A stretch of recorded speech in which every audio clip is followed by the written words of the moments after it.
సామాన్యులు కూడా ఏదో ఉన్నారంటే పాస్టర్లు కూడా ఎస్సీల కింద ఉన్నారు. మరి ఏమన్నా అసలు ఇది క్రీస్తు మనసు అమ్మా పోయే కుమార్ గారు పాస్టర్లో నేను క్రైస్తవుడిని అని చెప్పాలి. క్రీస్తు మనసు.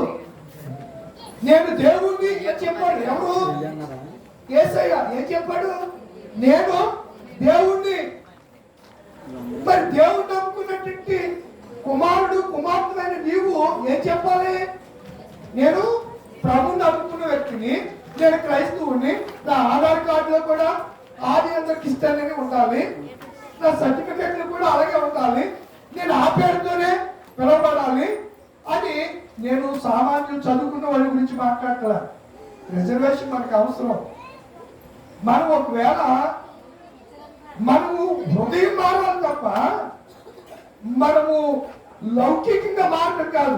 అంతరంగంలో మార్పు ద్వారానే క్రీస్తు మనకు రక్షకుడు అవుతాడు. శారీరకంగా మనకు రక్షకుడు కాలేడు. అంతరంగంలో సున్నతి కలిగిన వారికి మాత్రమే ఆయన తండ్రి. అబ్రహాము అందరికీ తండ్రి కాదు, విశ్వాసులకు మాత్రమే తండ్రి. సున్నతి కలిగిన వారి మాత్రమే తండ్రి. సున్నతి అంటే బాప్తిస్మం. సున్నతి అంటే బాప్తిస్మం.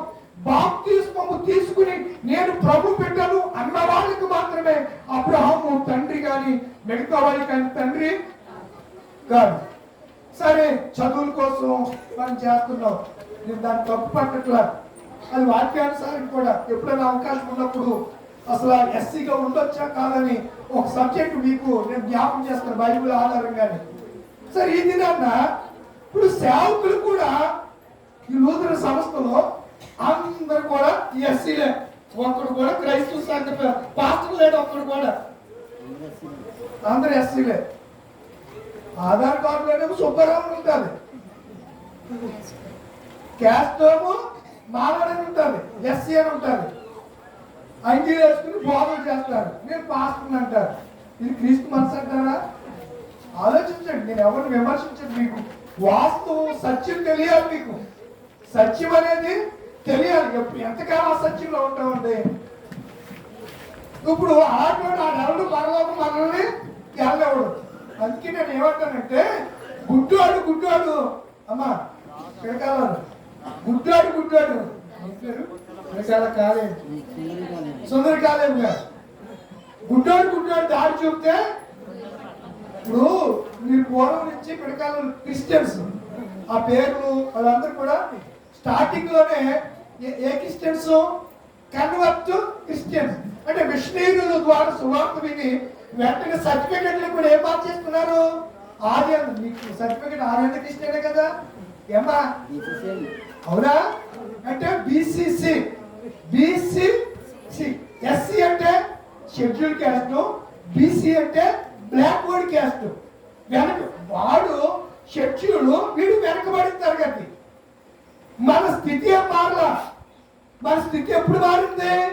ప్రభువుని బట్టే మన స్థితి మారింది. స్థితి అంతరంగంలో మారింది, కానీ బాహ్యానికి ఎప్పటికి కూడా అంటరాని వారిగానే మనల్ని సమాజం చూస్తుంది. ఎలా చూస్తుంది? అంటరానితనం. మీరు పుస్తకాల్లో చదువుకుంటే అంటరానితనము, పుస్తకాలు ఎప్పుడు చూడలేదా? నువ్వు చూడలేదా? చదువు ఏం చదువు మర్చిపోవడం ఏంటి? ప్రతి పుస్తకం మీద ఇప్పుడు అంటరానితనము అమానుషము.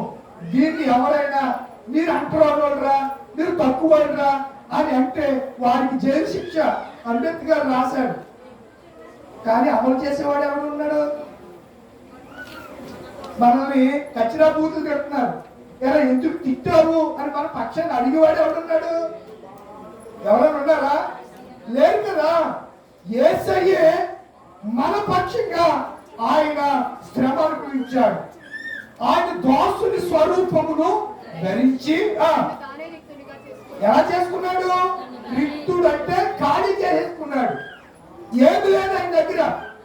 తన్ను తాను తగ్గించుకున్నాడు. ఈరోజు ఏదండి మనలో తగ్గింపు ఉందా? తగ్గింపు ఉన్న వల్ల ఒకరినొకరు హెచ్చించుకుంటూ ఉంటాం. ఒకరి మీద ఒకరు పగ, ద్వేషం, కక్ష, కార్పణ్యాలతో జీవితాన్ని వెలుగుచుకుంటూ ఉంటాం.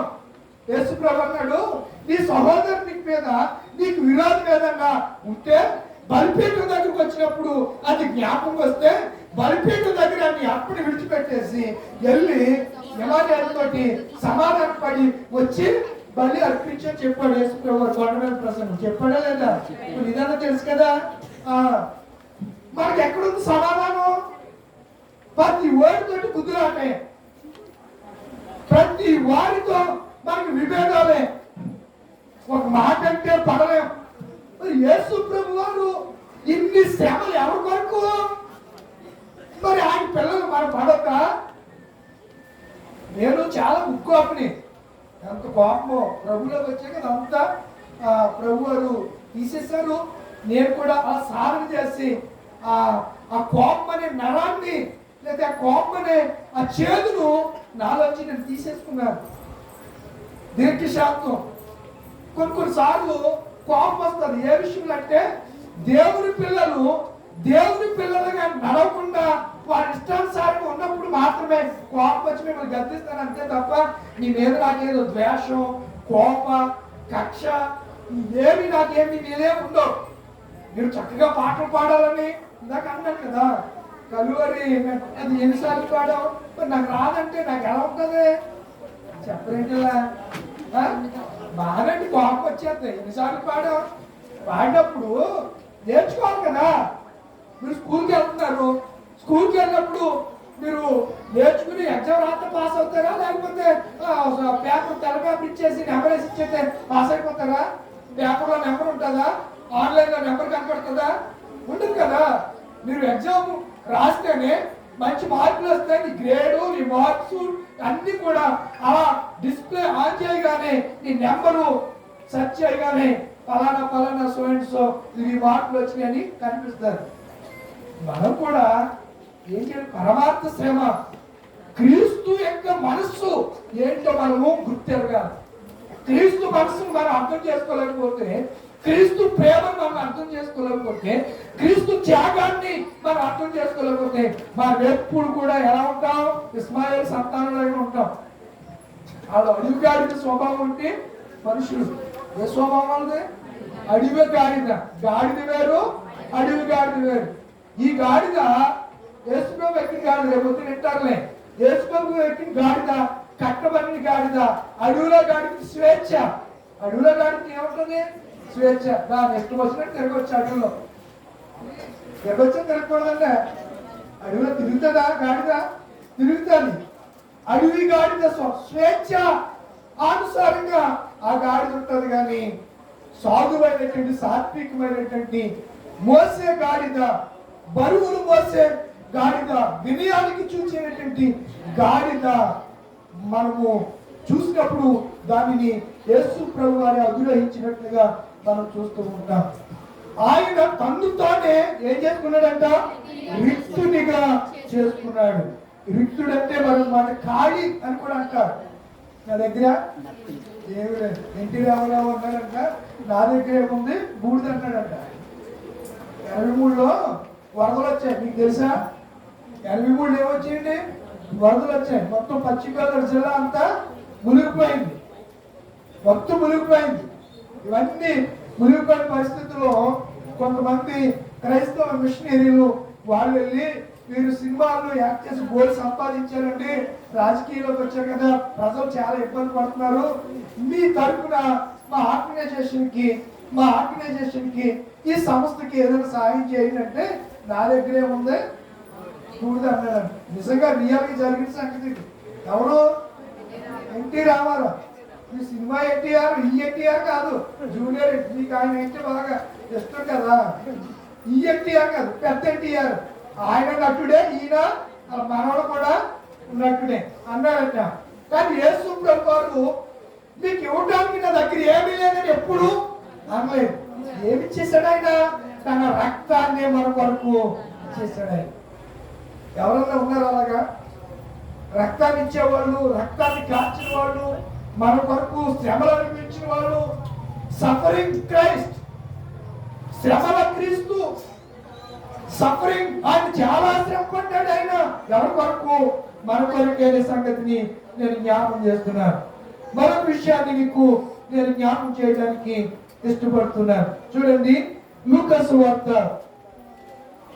మంచి సమరయుడు ఒక అపరిచితుడి కోసం తన సొంత భద్రత, సమయం మరియు డబ్బులు త్యాగం చేయడానికి ఒక సమరయుడు ఆదర్శంగా కనబడతాడు. ఎక్కడ? లూకాసు వార్త 10వ అధ్యాయము 25వ వచనం నుంచి చదువుతారుగా. ఇదిగో ఒకప్పుడు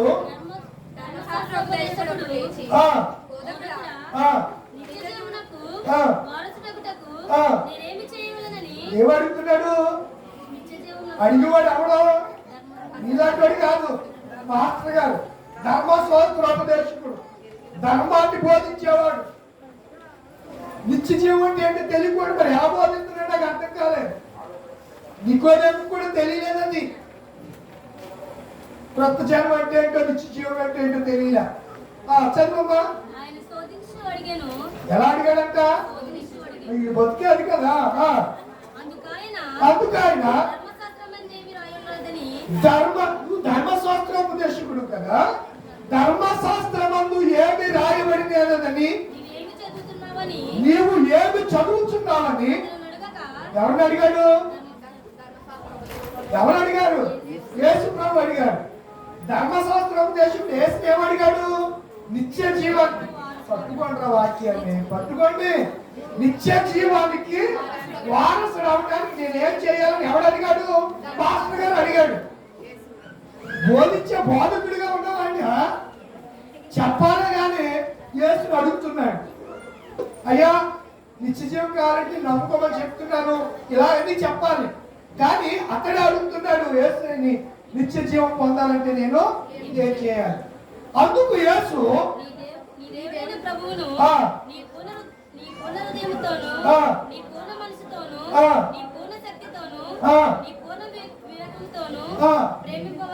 అనియు నిన్ను వలె నీ పొరుగు వారిని అందుకు అంటున్నాడు. అయితే నా పొరుగుడు ఎవరని అడిగాడు. అది సంగతి కింద. అప్పుడు ఆయన ఈ ఉపమానం చెప్పాడు. చదవండి, కిందకి వచ్చేస్తే ఉంటాయి. అందుకు ఆయన ఇట్లే, ఒక మనుషుడు ఎందుకు చెప్తాడు ఉపమానం? అయ్యి బాబు, ఎందుకు చెప్తాడు?